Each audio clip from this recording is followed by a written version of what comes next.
And we are live. Welcome back to Takes by Fans. We got a great show for you today. As always, we are live every single day at noon Eastern. If you want to watch live, head over to twitch.tv/takesbyfans. If you want to watch but not live, head over to our YouTube channel, Takes by Fans. We post all of our shows and clips of the show there on a daily basis. And if you just want to listen, we are on podcasting apps, Spotify, Apple Podcasts, Google Podcasts, iHeartRadio. So however you want to watch or listen, we've got you covered multiple ways. Alrighty, today's a big old Saturday. One more sleep, one more slumber before the NFL games kick off. But we've got college games kicking off today, already kicking off right now, 12:01. So we're going to try and do probably like an hour today on the show, get out of here to watch some college football. But there are some things we wanted to touch on today before Sunday happens and week 2 officially kicks off. So we've got some quick things to cover. We're going to look at Aaron Rodgers last week because, we can't, let that man kind of slide by in that performance. And then NFL, their YouTube page, put out the likelihood percentage-wise on who's going to win and if they're going to cover the spread or not. So we're going to watch that video and just kind of see what they're saying about our picks and talk through it and see what the NFL and the probability of our teams winning and covering the spread are going to be. So some nice things to kind of clean up before week 2 truly kicks off. So let's just jump right into it with the stories of the day. And the first one up. So, all right, this is kind of big because we made our bet assuming that Will Fuller was going to play for the Dolphins this week, but this whole thing is really not great. So the whole Will Fuller thing, he was with the Texans last season, ended up getting suspended because of PED usage. He was suspended 6 games. But when they suspended him, there was only 5 games left. So he was suspended for the rest of the season last year with the Texans, and then he goes to the Miami. Suspended still for the first game of this season, which was last week. Fully clear to go for this week. But now things are getting all wonky again with Will Fuller, the wide receiver for the Dolphins. So according to this guy on Twitter, the real reason he is the Finside the NFL host of the Finish Line, and he's got 4,000 followers on Twitter. So he's a Dolphins guy. He knows the ins and out of the Dolphins, and this is what he had to tweet yesterday about Will Fuller. So here he says, "So on the Will Fuller thing, I received a text at 9:53 a.m. asking if I was around because, quote, this one's a doozy.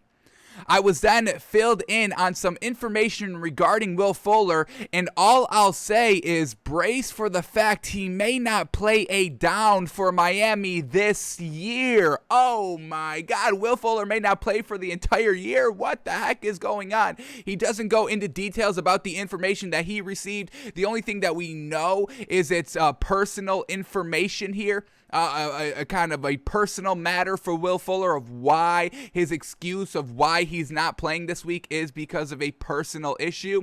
But, he was with Deshaun Watson last season in Houston. Did they get in some trouble with that whole massage parlor stuff and all those sexual assault allegations coming out for Deshaun Watson? Did Will Fuller have a little bit of a play in that? Because to say that, this one's a doozy, the information that this dude received about Will Fuller is a doozy in that he may not play for Miami this entire year. I mean, what would that be about? I mean, what are the circumstances that really go into a player not playing football for an entire year? Well, getting caught with weed, obviously, Josh Gordon, they got no nonsense policy on that. So, potential Will Fuller smoking weed, potential Will Fuller maybe sexually assaulting women, maybe Deshaun Watson's out for that, and he's not going to play this season.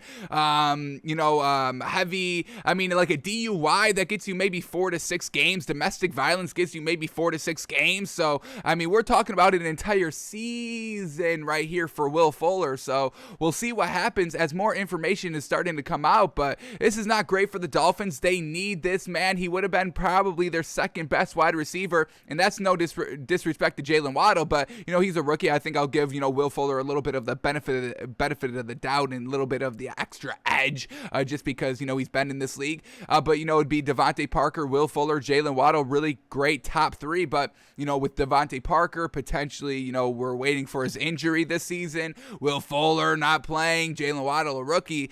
Tua needs all these weapons really to help him out. Obviously, all the quarterbacks. I mean, when was the last time a quarterback really did anything meaningful without, great wide receivers? I guess you can throw Tom Brady in my face, but once again, he's exception to the rule. But besides him, I mean, and I'm not going to say Tua is the same as Tom Brady because that's just wild. I mean, you can't compare anybody to Tom Brady because of what he's done. So, not great here for Miami with Will Fuller. Hopefully everything's great. Hopefully, this isn't a big deal, but the way that everybody's making it sound like this is a big old deal. So before we move off of this, let's search Twitter. Let's see if we get any other nuggets of information about what the hell is going on with Will Fuller. Any updates, any rumors? I mean, I don't want to kind of play into rumors, but, give us something to kind of build on, do our research on if it's true or not. So let's see what's going on with Will Fuller. Anything going on? Anybody's got any information? See, here it is. He's out with personal issues. But remember that tweet that we just read, that sounds more than just personal issues.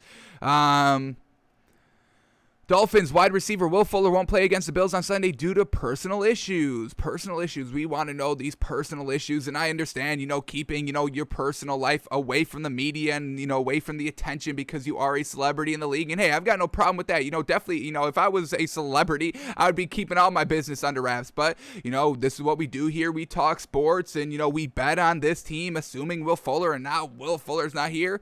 And, he doesn't owe us anything. I'm not going to say, well, he owes us an answer. I just, I'm curious, what is keeping this man out? All right, what does this man say? That's not even Will Fuller. That just says Will, so we won't read that entire blog that this man just wrote. This man's name is Justin Fuller. Okay. Deb Fuller? Okay. Okay, whatever that was. That wasn't Will Fuller. All right. What do we got? Come on, give us something good on Will Fuller. Come on, you can't just leave us hanging like that. Even in the comments, they were like, why are you tweeting this out if you're not going to tell us what it is? All right, so it seems like nobody knows what's going on. So if you are in the know, congratulations, because it's very selective few who actually do know. Man.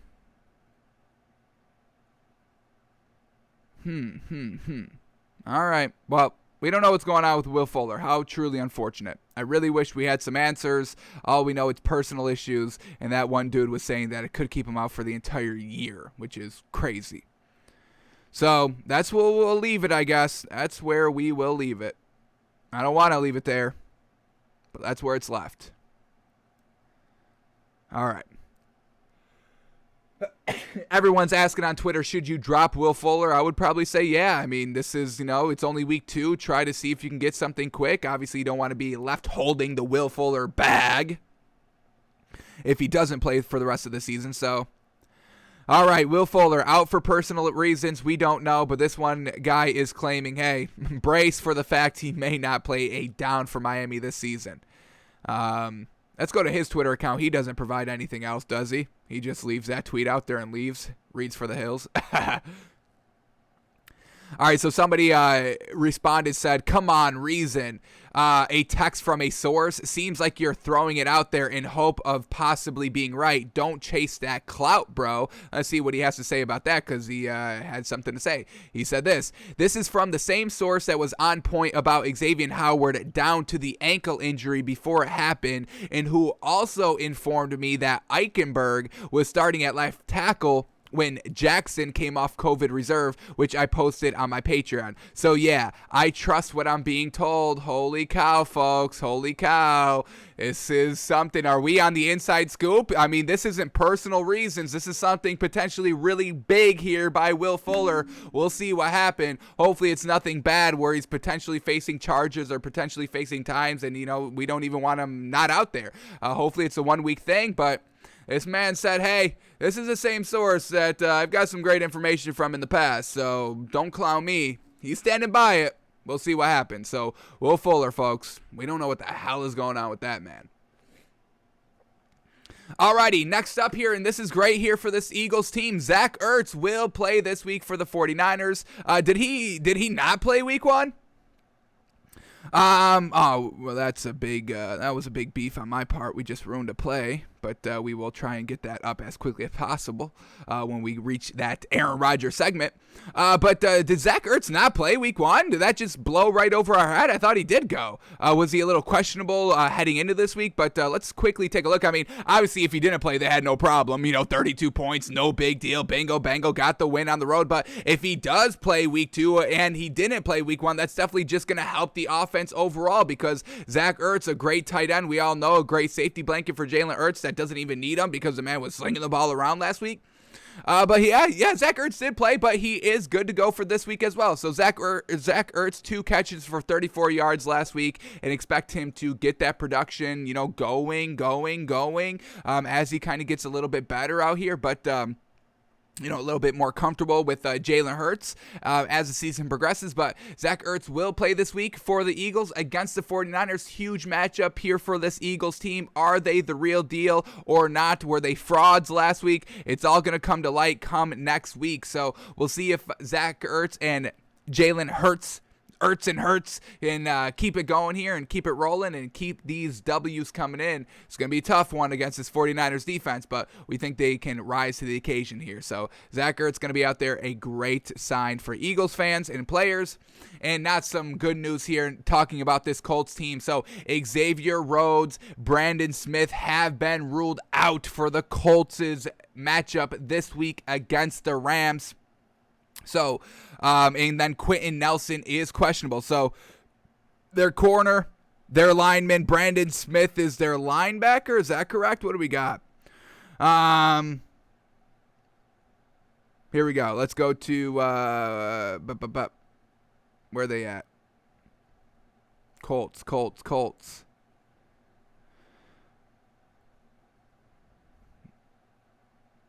All right, here we go. Cornerback Xavier Rhodes, offensive tackle Brandon Smith are out for week 2, and then Quentin Nelson is questionable. Michael Pittman is also questionable. So there's a lot of questions on this team, not at 100% health, not at 100% strength. And we saw what was good about the Colts last week was their running game and their running backs in the passing game. And now with these kind of offensive linemen, one definitely out, 2 questionable to go this week, it's a potential blow up for this Colts team. So we have the Rams -3.5 for our official lock pick this week. And, this is kind of, helping us out a little bit on that pick, not having Xavier Rhodes. Let's see if Xavier Rhodes played week 1. I think he did. So let's go to our favorite website, playerprofiler.com. They are actively updating these game log stats. So he must have not played last week. Just because his 2021 game was not on. And we searched another cornerback earlier this week, and he did show up with a 2021 game log stat, so about who we locked up. So let's quickly take a look at if Xavier Rhodes played last week. Definitely missed them if he didn't play because they gave up 28 points. So let's quickly take a quick look right here. Xavier Rhodes, did he play for the Colts last week at home against the Seahawks? Let's quickly take a look. Xavier Rhodes did not seem to play. So definitely going to, be not great without him this week, especially against this Rams team with Matthew Stafford and all their great wide receivers that they have. If your corners aren't able to lock them up, and we saw what these corners gave up last week against Seattle. Russell Wilson, 254 yards, 4 touchdowns. Tyler Lockett, 100 yards himself, 2 touchdowns. DK Metcalf, 60 yards, 1 touchdown himself. So these Colts corners are going to have it in for them when they have to go and face this Rams team this week. So we'll see if they can put the pieces together, if the offensive line can hold, if the running backs can get it done, and if Carson Wentz can play a little bit better, because his debut performance against the Seattle Seahawks team wasn't anything great. 25 of 38 for 251 yards, 2 touchdowns, no picks. But now you're going against another great defense, maybe even arguably, debatably better defense than what you just faced last week in this Rams defense with Jalen Ramsey and Aaron Donald. So I don't believe in the Colts this week. I know that some people are betting on this Colts team. Colin Cowherd, I believe, is going with the Colts plus 3.5 here. Let's go to Colin Cowherd. He does his weekly picks every week. Obviously, the Blazing Five. Great segment by him, obviously. But let's quickly take a look at what his picks were for this week, and we'll talk about them if we're agreeing or disagreeing or what's going on here. But where is his Blazing Five? What do we got? What was today? Did he not post them? Did they not get posted yet? Usually they are kind of on the money with that. Let me go to Colin's personal Twitter. I know all of his Twitters. Personal, business, relationship, personal. Y'all know I got them all. His burner account. I know where Colin Cowherd is. But did he not have the Blazing Five? What the heck is going on? No Blazing Five from Colin Cowherd this week? What is going on? Interesting. All right. Well, did FS1 tweet it? Nobody tweeted it. Nobody tweets out this man's Blazing Five. Nobody wants to do that. Interesting. Well, all right. Well, I guess we're not going to do that. Might come out later today. May post them later today. Okay. All right. Okay, well, I guess we won't go into Colin's Blazing Five, but I know that Colin does like the Colts plus 3.5, and we are on the flip side. So we'll see who's right, me or Colin. I'm sure I'll get it right this time. All right. So those are all the stories that we had to quickly go over for today. Now I want to go to this video that the NFL just posted on their YouTube page yesterday. It's the Week 2 NFL game picks and win probability. Now, we make our weekly picks, and we actually did really, really good Week 1. Could have been a little bit better, but, the Vikings screwed us over, and the 49ers let a backdoor cover in. But we officially went 4-1-1 in our picks, 4 hits, 1 loss, 1 push.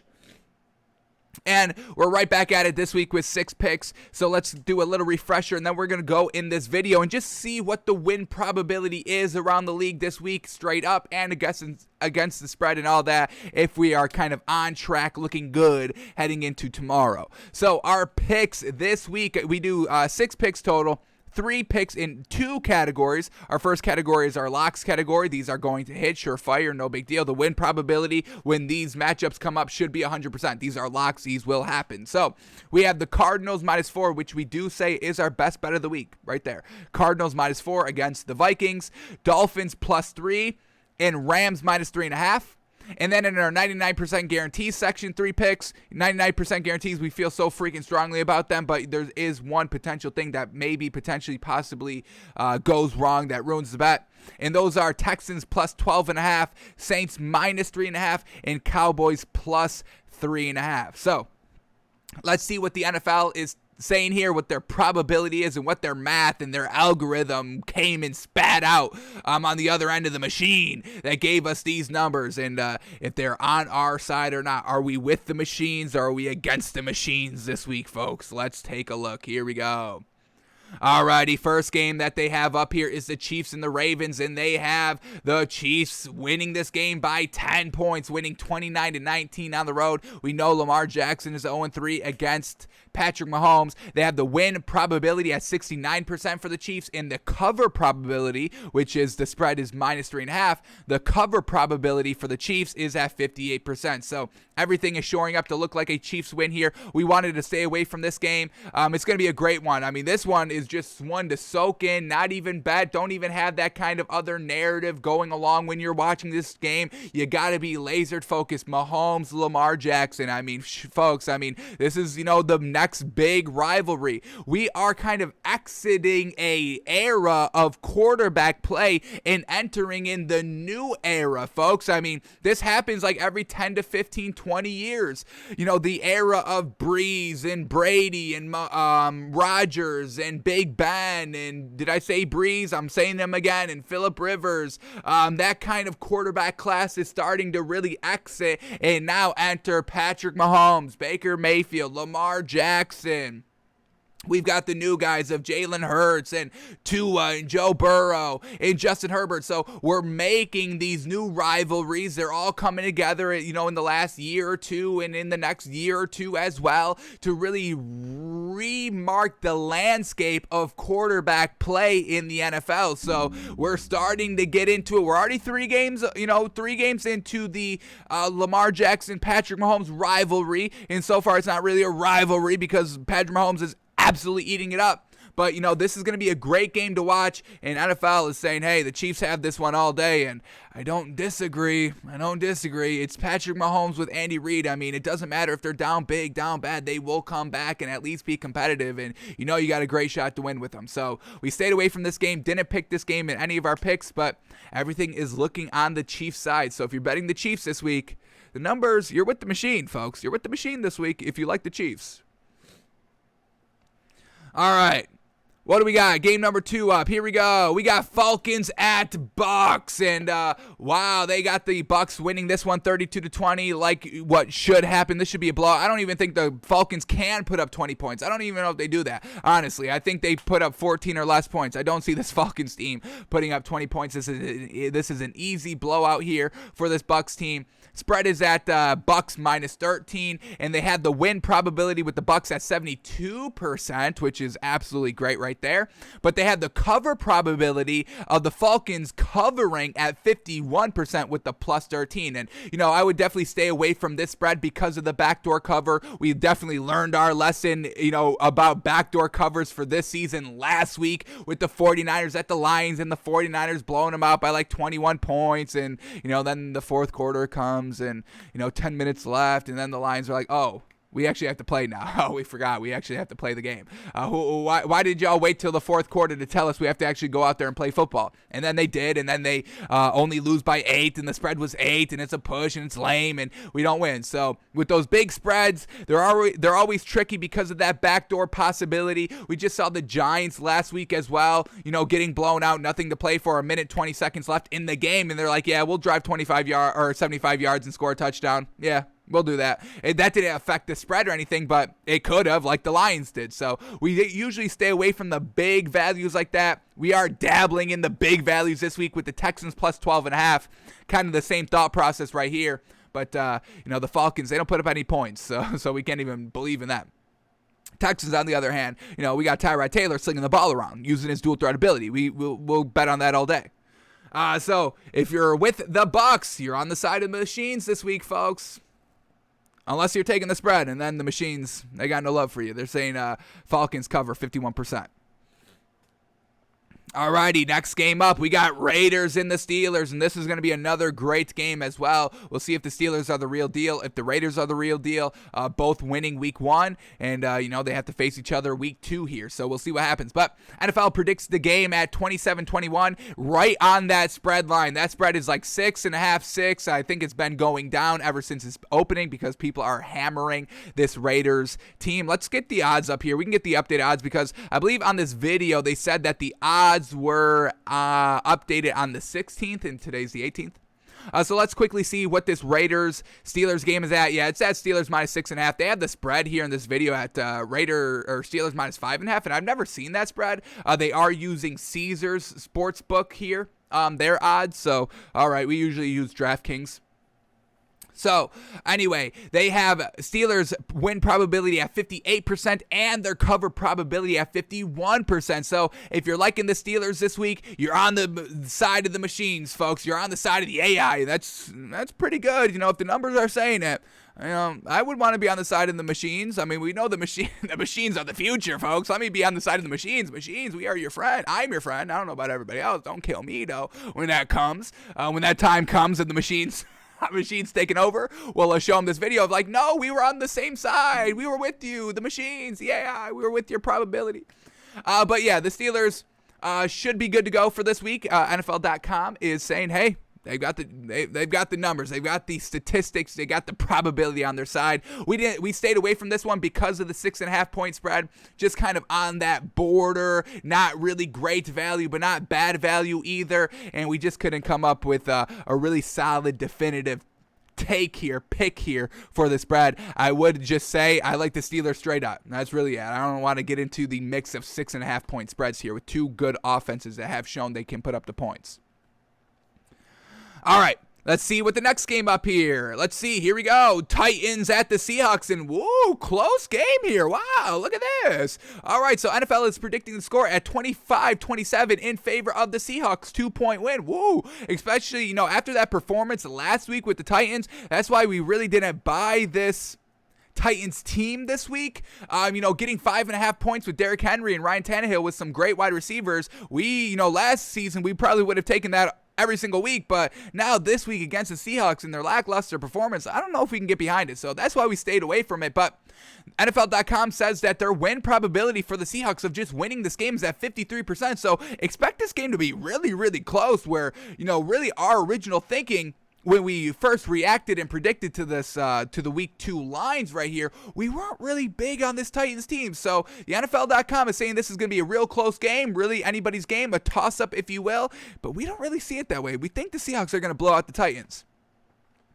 And if you are taking the Titans plus 5.5 points this week, their cover probability is at 55%. So if you're taking the Titans this week on the spread line, you're on the side of the machines, folks, and you can start counting that money because that's going to cash in. So, all right, we're staying away from that game, but NFL.com is liking the Titans to cover the spread, 5.5 points. Let's see if that one has climbed. Was this one at 5.5? Let's take a quick look right here. It's at 6.5. So, yeah, it seems like these lines have been moving very, very actively. This Bills-Dolphins one is back at 3.5. It started at 3.5, went down to 3 now, and I think it went to 4 at one point. Now it's back to 3.5. So these lines have really been active this week. I kind of mentioned it on yesterday's show when we were making our official picks. But, these lines, I don't know if I've seen this much line movement all across the board this, late in the week. It's really crazy. And nothing big, not like 5-point jumps or 2-point jumps. It's like 1-point jumps, half-a-point jumps, classic. Even this Houston Texans-Browns game has gone up 0.5 point to Texans plus 13 points. So these lines are jumping, folks. You've got to secure your value when you see it. You can't wait and wait. Oh, maybe I should wait a little bit. You lose value. You can also gain value. You can also come out on top in that scenario, but there also is a threat of losing value. So definitely when you see great value, lock it in when you can. We try to do that all the time. No hesitation here. You pull the trigger when you see great value. All right, so the Titans cover probability is at 55%. Real solid. Alrighty, next game up here is the Cowboys and the Chargers, and look at this, folks. Look at this. The first game that we have picked came up here, and look what the outcome is. So we took this game at Cowboys plus 3.5, and NFL.com is saying that the Cowboys are going to win this game straight up. They predict the final score at Cowboys 29, Chargers 27. Wow, the first upset here that we've seen. It's not like NFL.com is handing out upsets like this. This is the first one that we have seen with the Cowboys being underdogs here in the spread line, and they actively go out and win the game. So that gives us great confidence right here. We're on the side of the machines, folks. How great is that? Win probability here for the Cowboys is at 51%, and their cover probability is at 57%. We are on the side of the machines this week, folks. We love it. Let's keep it going. Let's get another pick up here. Let's see. Here we go. Lions at Green Bay. Alrighty. Obviously, they say that the Packers are going to win this game, and of course they should, right? They should. Man. Aaron Rodgers coming off of a really, really bad performance. You don't think this man comes out a little bit hungrier? I think that's something that we can all kind of get behind, a narrative and a storyline that we really could all get behind, especially going against this Lions team, another not great team in this league. But NFL.com says the Green Bay Packers win 32-20 right here. In the spread, they only have the spread at the Green Bay Packers minus 10.5. I don't even think it's anything close to that. I think it's like minus 12 or 13. Minus 12. So Yeah, these odds have truly moved since the last time they updated them. They said this video came out yesterday, and I think they said the odds were from like the 14th or 16th or something. So these odds are jumping, folks, and they are using Caesars, which is definitely different than DraftKings. I don't know where they're getting their odds from and why they're changing just kind of the general line this much, but. All right, maybe Caesars is making money. Maybe they just launched their sportsbook app. We all see the commercials. JB Smooth, doing his thing. But yeah, Green Bay only at a 10.5 point spread right here. That's nonsense. But they have them winning by 12. Win probability is at 72%. In the cover probability is only at 52% here for the Packers because of the backdoor cover for the Lions. Leaving a bad taste in everybody's mouth. Even the AI is like, yeah, they can backdoor cover. They just did it last week. So the AI is on the backdoor cover for the Lions.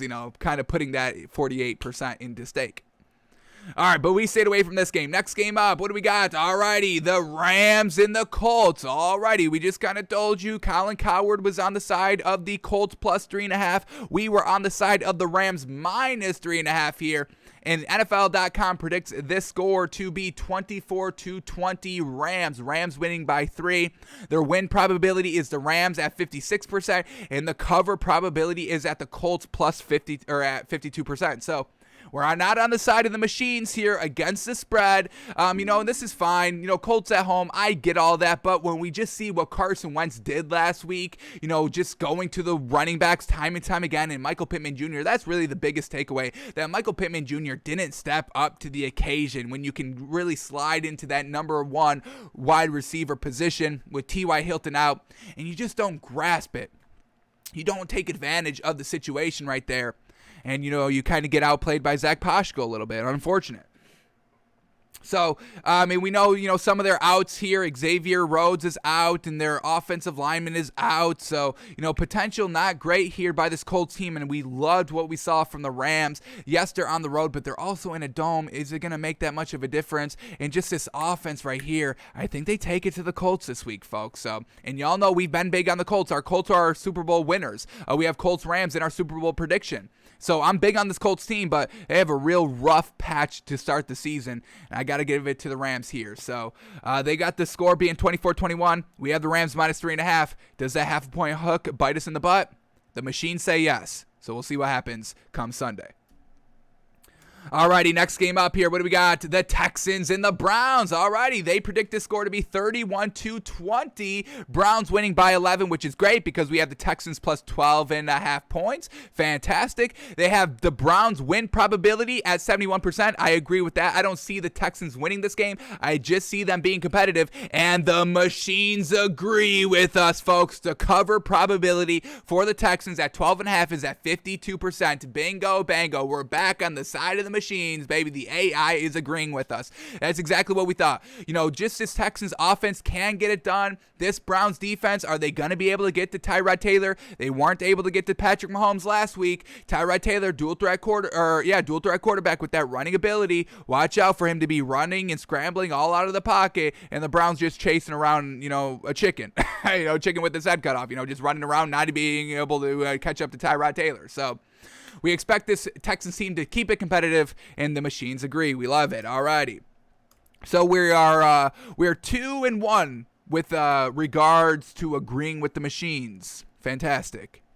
Are we part AI, folks? At the end of this video, we rip off our face, and it's just wires and machines behind us. We are AI, folks. You've been fooled. This is not takes by fans. This is takes by AIs. Y'all have been fooled, bamboozled. All right.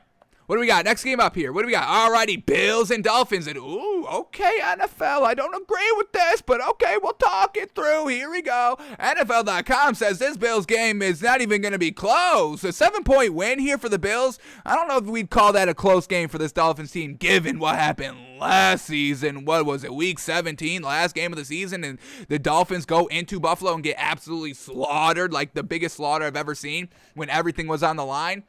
But NFL.com says the Bills win 28-21. Woo, but we took the Dolphins plus 3.5, and they don't even give us. The machines are like, y'all are out of whack. We are truly not AI. This is how you know we're not AI, because the machines right here are like, what are you even talking about taking the Dolphins with the 3.5 points? You are out of your gourd.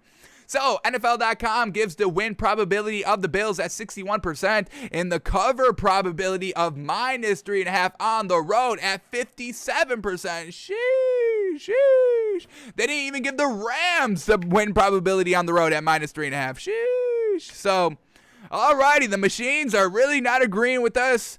With us on this one. We'll see who comes out on top. Are we the king of the machines? We might be the king. Come Monday, if we got all these right, we are coming back as the king of the machines, the king of the AI. We are the ruler. They will have to follow our code and algorithm for the rest of their existence. It will no longer be fully artificial intelligence. They will be artificial intelligence with a little pinch of takes by fans.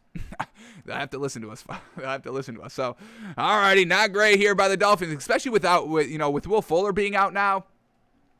Ugh, it's unfortunate. What is this? What do we say? The spread was still at Dolphins plus 3.5. I'm really kind of surprised with this Will Fuller news that this did not climb all the way up to Dolphins +4, Bills -4. Really kind of surprised by that news.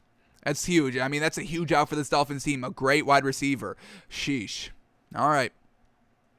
Alrighty, let's see if we can get back on track with the machines here. Here we go. And yes, here we go. Bingo. Here we go. Vikings, Cardinals. NFL.com predicts this game to be won by the Cardinals 29-23, and I truly agree. We got the Cardinals -4. And look at this. This is not great value. Cardinals -4.5. We've seen it at -3, -3.5, -4 is the largest we've seen. Is it now at -4.5? What do we got? Still at -4. So, yeah, I don't know if I liked Caesar's odds. I don't know. I think they're kind of taking away a lot of the value and not giving value out like that. So, okay. I don't like Caesar's. I wouldn't, I can't even do it here because in New York it's not legal to online gamble just quite yet. You can still bet on games. You just have to go to a casino. But I don't know if I'm using Caesar Sportsbook when it finally gets legalized. I think we're going to be sticking with the good old DK. I don't like some of this value they're giving up. I'm the customer, I'm the consumer, I'm the bettor. I want the value, and that's what we do here on the show. We look and sniff out the value. Where is the value? Show me the value. That's value right there. But this -4.5, I don't think that's great value.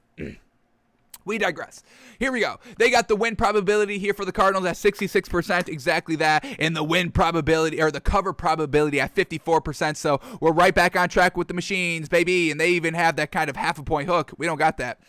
So yeah, machines are right back on our side. See, we don't disagree with the machines often, folks. We get the machines. We do have mechanical thinking going on in our heads. So yeah, right on track with the machines. Gotta love it. Gotta love it. When was the last time a machine was wrong, folks? Come on. Way smarter than us. I mean, our brains are old technology. Humans are old technology, folks. Get it together with the machines. Alrighty, then we go to Saints at the Panthers now, and we picked this one at Saints -3.5, and now the machines are back to stabbing us right in the chest. Unfortunate. So they have the Panthers winning 24-23, very close game right here. Win probability for the Panthers is at 51%, so this is going to be anybody's game, but the cover probability getting the 4 points. They have the line at -4. We had it at -3 for the Saints, but their cover probability of the Panthers getting 4 points, 3.5 points, is at 56%. But, why we disagree with the machines here was because Sam Darnold left the door open to the Jets to potentially come back and win. The offense wasn't, good all throughout. It was just kind of came out with a decent bang in the second quarter, and that was it.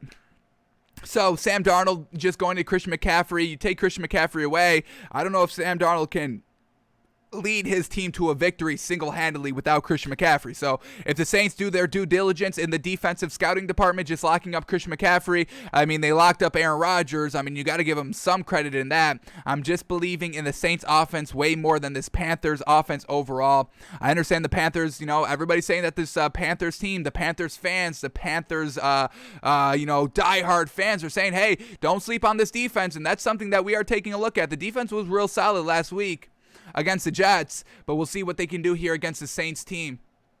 But I just can't buy Sam Darnold. I'm not buying Sam Darnold just quite yet. The machines are in love with Sam Darnold. Here we go. I mean, this is proof positive right here. The machines have a soft spot for old Sam Darnold over there. I don't get it. Well, that's what the Machines got. Maybe that's kind of the downfall of the Machines, falling in love with Sam Darnold. That's what causes their downfall. All right, here we go. Next game up, 49ers and the Eagles. We have not chosen this game, but they say that the 49ers win 26-22 with the win probability of 55%, but a cover probability of only 51%. So we think this game is going to be close. We hope the Eagles can be competitive in this game.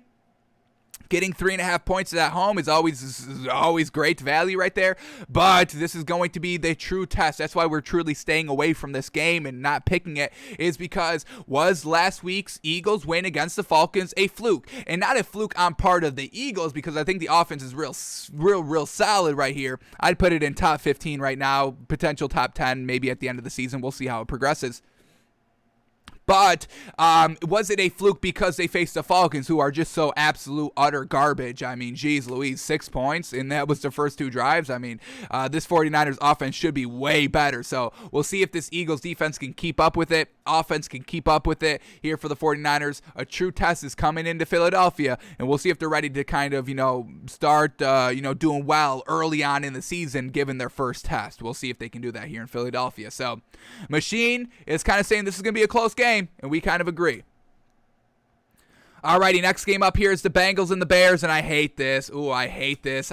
We stayed away from this game because we want this Bears team to lose. I want Andy Dalton to lose his revenge game against the Bengals. I'm sorry. I also want Justin Fields to get out on the field as soon as possible. And if Andy Dalton is winning games, which he's not, but if he starts to win games, which he's not, but if the situation calls for it where he does win a game, which so far he has not, then we know Justin Fields is not going to be getting into the game for whatever reason. But the NFL.com predicts this game at 24-23 Bears with the Bengals -3. And is this, what? No, is it really that? Hang on, what? They must have just got this spread wrong or something, right? Yeah, because this is not Bengals -3. I don't think this was ever Bengals -3 ever. It's right now. It's Bears -2.5, and that's what we saw it open up at was Bears -2.5. Where the hell are they getting this Bengals -3 from? Is that what Caesars did, folks? Did Caesars do Bengals -3 points? Because that's bold as heck. Oh my God, that's got to be a typo. I'm going on to Score Mobile, the app. They track the lines from opening to now. So I'll see if it opened up at Bengals -3. I doubt it did. That would make I don't see that making any sense to me. Let's see. They did.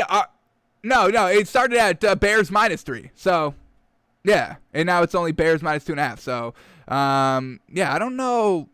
Opening at Bears -3, now it's Bears -2.5. So I don't know. That just must be a typo. There's no way. And even it kind of says it in the cover probability as well. So that's just a typo. That should have been Bears -3. Chicago, Cincinnati, CHICIN. I get it, folks. Don't kill the YouTube department in NFL. For the NFL. But here we go. They predict the score 24-23, 1-point win for the Bears. Win probability for the Bears is at 53%, and the cover probability is the Bengals because they're getting the 3 points right here at 53%. So I hope Andy Dalton flounders. Machines kind of doesn't say that. Unfortunate. All right, next game up is the Broncos at the Jags. We did not choose this game, but they do predict this win at the Broncos, 26-19, nice 7-point win right there. Win probability for the Broncos is at 60%, and the spread is at -6. Once again, that's why we stayed away from this game, because we really didn't see great value in the spread. We do like the Broncos, but we don't really want to lay 6 points with them on the road. We want to see Teddy Bridgewater get better. No Jerry Jeudy this week. Let's see how he kind of handles that. He should be fine, but if it gets stinking donkey, like, we kind of know Teddy Bridgewater to do. We even saw it last week. So we'll see what happens. Just don't want to swallow the 6 here. But win probability straight up is at 60%. Cover probability is at 52%. So, machines are expecting, hey, that's 6 points. That's not the best value right there. So we stayed away from not great value. That's what we love.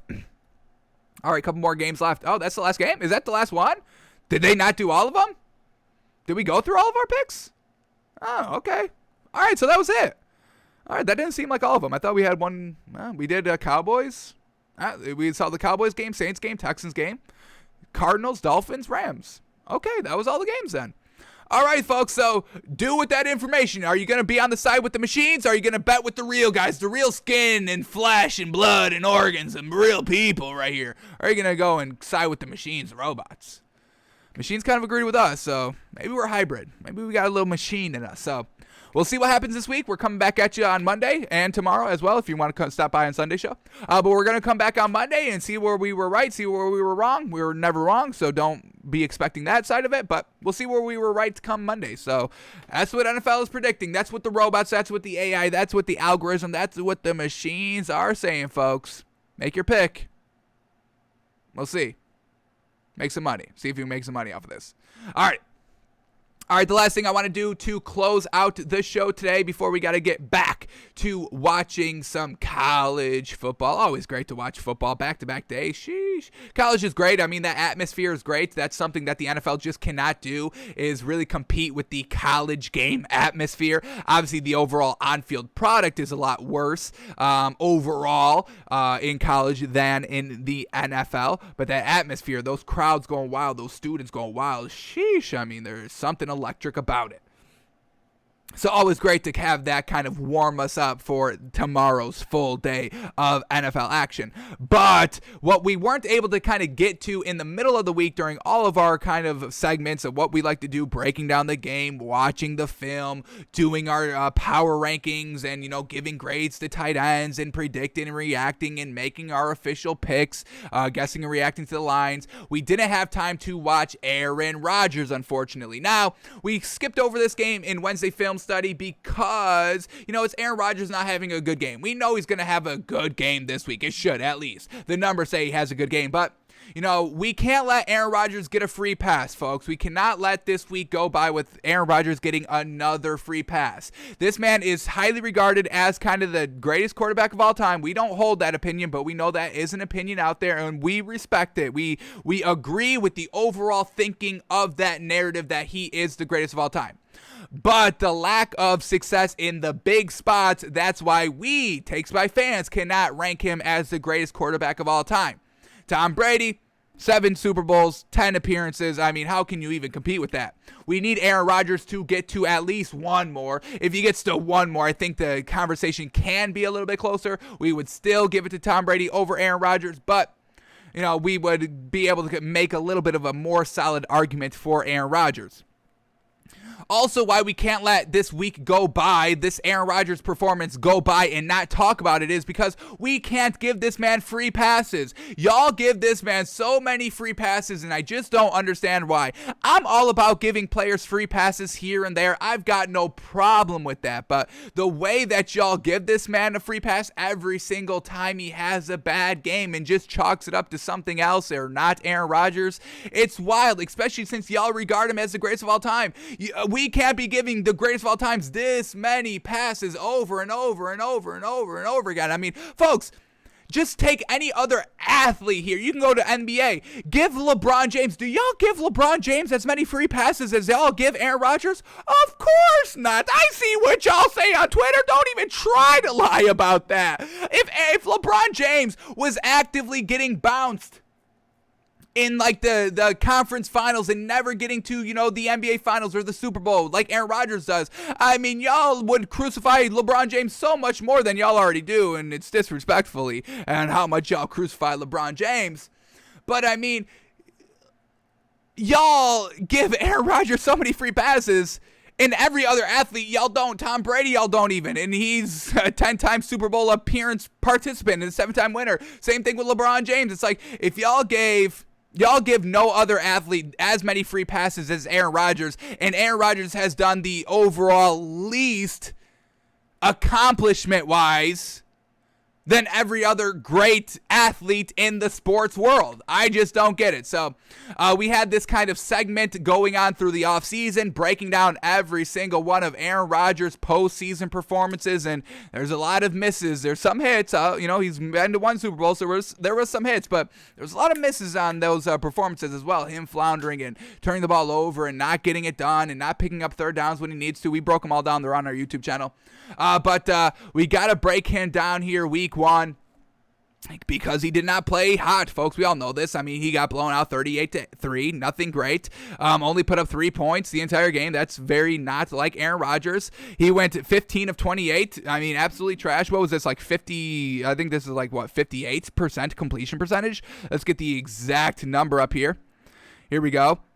15 out of 28 attempts. Yeah, that's even worse. 53% completion percentage. At 133 yards, dink and dunk, and 2 picks, and no touchdowns. It's just so crazy here of how garbage Aaron Rodgers was. So let's see, was this all his fault, or was this not his fault? Was this, like y'all excuses, hey, you have to blame the wide receivers and everybody else. So we've got some plays queued up here, some drives queued up here.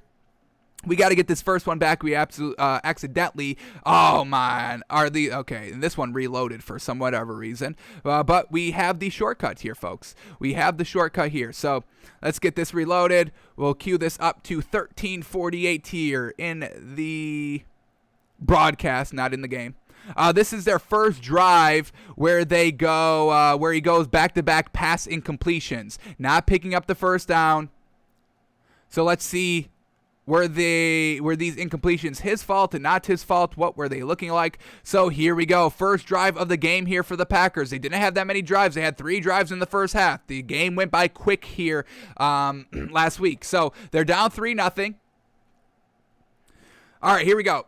Down 3-0. Packers with the ball. It is 2nd and 8, and they're going to have back-to-back passing plays right here. Let's see what Aaron Rodgers does with the ball right here. Does he deserve the criticism for not being good last week, or is it on everybody else? So here we go. At their own 39-yard line, 38-yard line, 2nd and 8. Here we go. Aaron Rodgers under center. Here we go. Little sweep right before the snap. Aaron Rodgers instantly rolling out to his right and throwing the ball a little bit behind. But, I mean, even if this was a completion, this is like a 1-yard game at max. I mean, the defenders were there to shut this man down right there, even if he does catch it, which seems to be a little bit behind him. We see him, kind of do a 360 turning around. So that's an incomplete pass right there, but it wouldn't really set anything up great, even if it was completed. Now let's go to the 3rd and 8 down. Another pass here. Aaron Rodgers got to pick this up. Got to move the ball before the game gets out of hand like we know it does. So let's see what he does here. Here we go. 3rd and 8 from his own 38-yard line. Here we go. Clean pocket to throw. Pressure's now starting to get there. He escapes the pressure. Still looking down the field, nothing is open and just has to throw it away. Unfortunately, the All-22 is still not up here on Game Pass, so we really can't see if anything was open. Dump it down here. The wide receiver, though, over the middle of the field, it's going to be maybe 2-3 yards short of the first down, 4 yards short of the first down, but it doesn't seem there's a defender coming right on him. It's truly unfortunate we can't see the All-22, but we believe Aaron Rodgers' vision. And, he didn't see anything open, and he just has to throw it away. So, overall, not 100% his fault, but still, Aaron Rodgers, you have to make a play. I mean, this is, we're not talking about Ryan Tannehill or a Baker Mayfield or anything like that, folks. You have to remember who we're talking about. This is Aaron Rodgers, folks, highly regarded as top 3 of all time. And he can't make the play. It's like, you have to make the play. That's on Aaron Rodgers now, making the big plays over and over, time again, consistently to move the ball, put up points, win games. That's on Aaron Rodgers now. We are not in the point of Aaron Rodgers' career where we're just looking for great plays and good solid wins here and like a first round playoff appearance. We are not at that stage of Aaron Rodgers' career. We are in every single season Super Bowl or bust for Aaron Rodgers. That's really what it is. If y'all want to say that this man is the greatest of all time, that's how you have to talk about Aaron Rodgers. Everything really has to be, for the most part, everything really has to be great and moving the ball and not getting blown out 38-3. That's unacceptable in this point of Aaron Rodgers' career, especially with the offseason that he orchestrated of the circus. That was all on Aaron Rodgers, so the pressure is on him. It's really not on anybody else. It's on Aaron Rodgers. I know Aaron Rodgers thinks it's on everybody else because, hey, I can walk next season. That's fine, but if Aaron Rodgers wants to be in the GOAT discussion, he better take this season into his own hands and start slinging this ball around and start kind of being aggressive and taking shots and moving the ball and being aggressive and taking those shots that aren't 100% wide open, squeezing the ball in there and truly showing us what you can do when you're at your maximum. Just kind of fuck it, let the ball fly. So we'll see what he does, but so far not out to a hot start.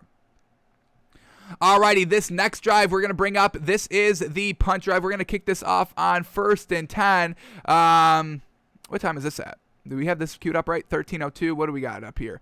13:02. So we're going to be looking at a why this drive kind of stalled a little bit right here, no? So let's see what happens here.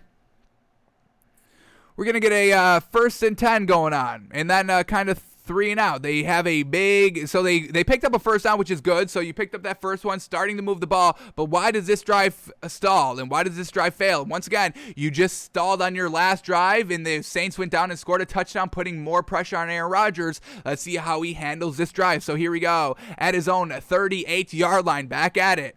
Here we go. Aaron Rodgers rolling out to his left, nothing open, and he takes a sack. You just got to get rid of this ball. Aaron Rodgers knows you can't, pump fake and then hold on to the ball when somebody's barreling down on you, especially since Aaron Rodgers is not a dual threat quarterback, not in the slightest sense. We saw that last season where he didn't really want to run from kind of the red zone or from the 10-yard line. He kind of floundered in the red zone in the playoffs, not running for it. We kind of broke down that play, if y'all remember that from last season. But Aaron Rodgers, he's not mobile, so I don't understand why he didn't just throw this ball away. Why he pump faked and then took the sack. Just throw it away. That's what you were doing on the pump fake. You were aiming towards that sideline, that short side of the field. So, not great here. You take a sack and you lose all momentum after that 1st down pickup, and now it's going to bring up, 2nd and 20? What do we got officially? 2nd and 21. All right, now let's see what Aaron Rodgers does. Here we go. 2nd and 20 from his own 26-yard line. Here we go. Empty backfield, 5 wide. Here we go. Aaron Rodgers drops back to pass, dumps it off over the middle of the field for about a 6-yard pickup. All right, making it try to be 3rd and manageable. 3rd and 14 now. Let's see if he takes a shot here or if he dinks and dunks on 3rd and 14. Let's see what the call is. Let's see what the play is, and let's see what the throw is. Here we go. Drops back to pass, going deep, and the receiver falls down. Unfortunately, this seemed to be probably incomplete as well. Let's take another quick look at this play. Seemed to be potential miscommunication right here. I mean, this is who he's throwing to right here, and he fell down. In this ball, we're talking about this ball being caught over here, 5 yards down the field. This man's trying to do an out route, unless this is supposed to be an out and then up. But this is, in my opinion, supposed to be like a hitch route towards the sideline, going out another 5 yards, cutting to the sideline for the ball. But either way, it's incomplete because the receiver falls. But I think that was miscommunication there by both players, receiver and quarterback. So an incomplete there, and they punt the ball again. Unfortunate. And the Saints go down and put the pressure on them again. 17-0 now. Now, we know it's not all bad by Aaron Rodgers, obviously, or we wouldn't even be calling him, a potential GOAT or anything like that. You really got to be good to, be in the GOAT discussion. We know this. So let's give Aaron Rodgers some praise on this drive. This is the 3rd drive of the game. This is the 3rd drive of the game. It starts at 1 minute and 7 seconds left in the first half. That's the Packers' 3rd drive. How crazy. So, let's see what Aaron Rodgers does right here. 1 minute and 7 seconds left. We know this is Aaron Rodgers' bread and butter right here. 1 timeout, 1 minute left before halftime, starting on your own 25-yard line. This is truly where Aaron Rodgers thrives, especially being down. He thrives in this exact circumstance, and we saw it. So let's kind of shout it out and see what he does here with 1 minute 7 seconds left to get them into field goal territory to score 3 right before halftime. So here we go, starting at his own 25-yard line. Dropping back to pass, comfortable in the pocket, nice sling right over the middle of the field for 15 yards, going to Adam Lazard. Nice up tempo now. Once again, what Aaron Rodgers' bread and butter is, cool as a cucumber right here, knows how to work the clock. Saints truly left too much time. If it's more than 10 seconds, it's too much time left on the clock for Aaron Rodgers right here. He takes the shot back to Alan Lazard, and another great ball right here. I mean, we know this is what Aaron Rodgers does, and this is why it's so frustrating having to really break down why, what's bad about it, because we see what's so great, and if he was just more consistent and, was winning those big games, I mean, we could celebrate these plays even more, but because of his whole body of work, it's frustrating. But here we go. I mean, what a great ball right here. Decent separation, a nice shot to take right there, and it's in the spot where it's only either a completion by the receiver or an incomplete pass. No chance at a breakup, no chance at an interception. It's just great placement right there. Well done by Aaron Rodgers. All right, but it's incomplete. But now we're back to 2nd and 10, stops the clock. We'll see what Aaron Rodgers works with here with that kind of timeout with the clock stopped. So here we go. 2nd and 10 now. Aaron Rodgers going just like a nice little 3-yard out route right there. Got rid of the ball quickly. All right, going a little short here. And this is kind of what we've been seeing all day. You know, it's only 3 drives, so it's a very, very small sample size. So that's why we can't get 100% off board on Aaron Rodgers this season, why we expect him to kind of bounce back, because this is a small sample size of just kind of plays and drives. But here we go, 3rd and 6 now. Got to start kind of going a little bit more up tempo, and Aaron Rodgers going back to Allen Lazard on the right side. Kind of the same exact throw, just a little bit deeper than we saw on the incomplete just a couple of plays ago. Once again, just pretty gosh dang good. That's pretty gosh dang good right there. Ball placement, unfortunate, incomplete pass, but we're talking about Allen Lazard. This isn't Davante Adams. This isn't DK Metcalf. This isn't Tyreek Hill, kind of tier 2 wide receiver out here. Still a good tier 2, don't get me wrong, but tier 2 nonetheless. And he gets kind of bailed out here. A flag? What do they call? Let's see. Is this going to be pass interference? Did Aaron Rodgers get bailed out on his only score of the entire game? Oh, I don't see any pass interference right there. Wow. Aaron Rodgers bailout again. And once again, when we were breaking down all of his playoff performances, I mean, that's what it was, folks, getting bailed out and then him taking advantage of the bailout. But hands to the face. Is that what it is? Okay. If that's what they called, that's what it is. That's hands to the face. But I don't want to see any pass interference. Let's see what the official penalty was right here. All right, 5-yard penalty. What do we got? Illegal use of hands. Yeah, 5 yards. Okay, so that is, I will agree with that then. All right, still a little bit of a bailout, but only a 5-yard penalty. Let's see what Aaron Rodgers does with it now. Here we go. 13 seconds, and then Aaron Rodgers delivers an absolute great ball to Davante Adams, and that's where it is. So, I mean, when you give him a second opportunity, he's going to usually, for the most part, take it. And this is an absolute beautiful ball. I mean, man, oh, man, 2 defenders right really on him. No real great separation, not like wide open. Decent, maybe, what do we call this one? A yard of separation? Couple of steps. Yeah, about a yard of separation. I mean, this is tight. He's a yard of separation from the corner and a yard of separation away from the safety, and Aaron Rodgers just puts it absolutely on the money. And this time it's Davante Adams, so he actually catches it, not like Adam Lazard. That doesn't. So fantastic there. That gets them into field goal range. They take the timeout. They kick the field goal, and that's 3 points for the Packers going into halftime. And then, is this the last drive we've got? What do we got here? Is this Is this a pick? What do we got? I think we got back-to-back picks here. Yeah. All right. So let's see what these picks are looking like by Aaron Rodgers. We have a 4th and 3. Is this an incomplete? What do we got? I thought we turnover on. Is this a turnover on downs? I thought we had the pickup. Interesting. Well, let's see what happens here. Oh, this is a 4th down pickup. All right, I think this is a lead up to the interception, but let's just see what we get right here, folks. We don't know how this ends. I think it ends in an interception, but let's just see what happens here. But 4th and 3, going for it. They're down 17-3 at the Saints 31-yard line. 4th and 3. Let's see if Aaron Rodgers can pick this bad boy up right here. Here we go. Trying to draw him off sides, but then he actually snaps it right at the buzzer of the play clock, and they're going to get bailed out right here, but this is good. I mean, this is pass interference. He brings them down. I think this is Marshawn Lattimore. Who is that? Jenkins. Janoris Jenkins brings down the Packers wide receiver. This is pass interference. We'll hopefully see a second look right here. 4th and 3. It's an unfortunate bailout here by Aaron Rodgers, but it was a, it was a penalty. All right, are you going to show the replay or not? We're not going to wait around all day for the replay. We saw it right here. I mean, he just brings them down, just holds them down, grabs a jersey, falls down. Unfortunate. All right, let's see what Aaron Rodgers can do. Now, at the 25-yard line, got to capitalize with the touchdown right here. After picking up that 4th down, fantastic. Just flicks it out to Davante Adams quick. Fantastic. That's what Davante Adams can do, 7 yards. I mean, one-on-one matchup. Yeah, absolutely take that all day. 7 yards officially. All right, 2nd and 3, now inside the red zone right here. This is where Aaron Rodgers is great. We know he's great in the red zone, and it's a setup screen, and it goes for the 1st down. Fantastic. Getting deeper into the red zone right here. Here we go from the 12-yard line. Come on, Aaron. Got to score a touchdown right here. Bring themselves back into the game. Make a 14-point lead, a 7-point lead. They hand off the ball. In the run game into the mix here for 3 yards. 2nd and 7 now.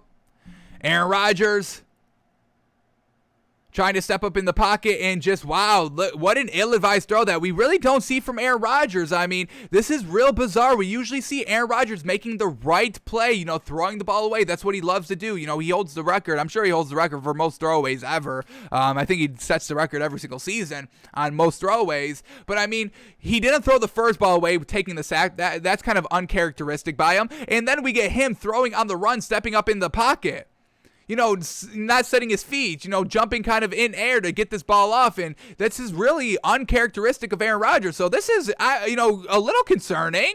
It's only game one, so it's not overly concerning. But, is Aaron Rodgers, truly just doing everything? I mean, usually he's very sound in his fundamentals and everything. And that's why he's so successful. But once again, we kind of, quoted it as his fuck it year, because he can potentially leave for the most part next season. So maybe he's just kind of letting it loose and letting it fly, but not making the right decision. So Aaron Rodgers, not great so far. We got one more interception to look at right here for Aaron Rodgers. So let's watch this drive. It's 3rd and 8. I don't think we're immediately getting the interception, but we might. I forgot what I did for the show, but let's keep it up here. Here we go. 3rd and 8, down 17-3. This is still a close game. This is still a winnable, obtainable win goal game right here. 5 minutes left in the third quarter. Down only 14 points, 2 touchdowns. You're telling me Aaron Rodgers can't get 2 touchdowns in, a quarter and basically around a third, a quarter and a third? I mean, come on. That's what Aaron Rodgers does, coming back from behind. Big plays, the Hail Marys. That's Aaron Rodgers, folks. So this is still a winnable game here. They're backed up in their own territory, 3rd and 8 from their own 8-yard line. Let's see what Aaron Rodgers does here. Here we go. All right, here we go. Gets the ball off, drops back to pass. Going deep, and man, oh man, yeah, that was a shot. That was a shot taken. Let's say something good about this ball. He's going to chuck this one 55 yards through the air, almost 60. I mean, he's throwing it from his own end zone, folks, literally on the goal line right here. He launches this one from the goal line. So we know he's still got the big arm. We don't have to worry about father time. But this is like 50. That's like 56 yards in the air, folks. Absolutely fantastic. But it is a pick, and, really bad attempt right here. Kind of a fuck it play. Once again, his fuck it year. He had 2 interceptions. The most interceptions he's ever had in a season was 13. So he's already got 2 game 1. So that was one of our narratives as well. Aaron Rodgers throws the most interceptions this season than he does in a season in his entire career. Fuck it year, most interceptions. That's what we've chalked up Aaron Rodgers, and that's kind of exactly what we got here in game number 1, folks. Let's see. I'll bring up the exact wording, folks, right here. We have our 2021 NFL season predictions and expectations. We did this the week heading into that Thursday night game, the first game of the season, and we have these all written down for the record right here. Let me go to what we've got Aaron Rodgers pegged at.